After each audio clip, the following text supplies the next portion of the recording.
গ্রাম্য বিবাদ থামাতে গিয়ে আক্রান্ত বৃদ্ধ, চায়ের দোকানে ঢুকে বৃদ্ধকে ছুরি দিয়ে কোপানোর অভিযোগ উঠল এক যুবকের বিরুদ্ধে। বুধবার রাতে এই ঘটনায় ব্যাপক চাঞ্চল্য ছড়ালো মালদার চাঁচল থানার অন্তর্গত সতী সদরপুর এলাকায়। আশঙ্কাজনক অবস্থায় চাঁচল সুপার স্পেশালিটি হাসপাতালে চিকিৎসাধীন 60 ওই বৃদ্ধ।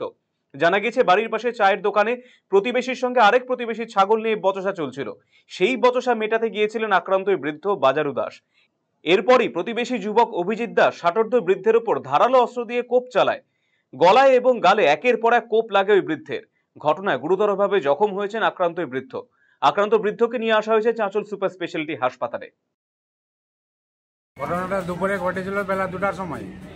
আমার বাবার সাথে ঝগড়া অন্যজনের সাথে ঝগড়া চলছিল। আমার বাবা সন্ধ্যার দিকে গিয়েছিল চায়ের দোকানে, ওখানে ওরা ছিল, বলতে গিয়েছিল এটা মীমাংস করে নিবা।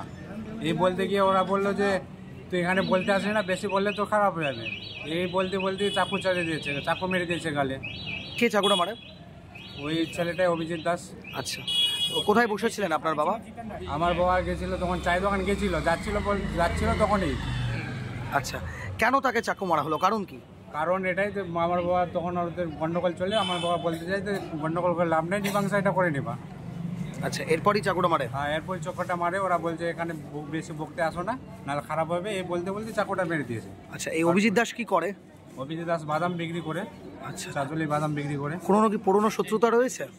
পুরোনো 17টা তো নাই। আচ্ছা, কেমন আছেন আপনার বাবা এখন? এখন তো বাবার সেলাই চললো, 7টা সেলাই গর্দনেও চললো, আবার নাকে 4টা সেলাই চললো। আচ্ছা, এখন তো ভর্তি আছে, হসপিটালে ভর্তি আছে।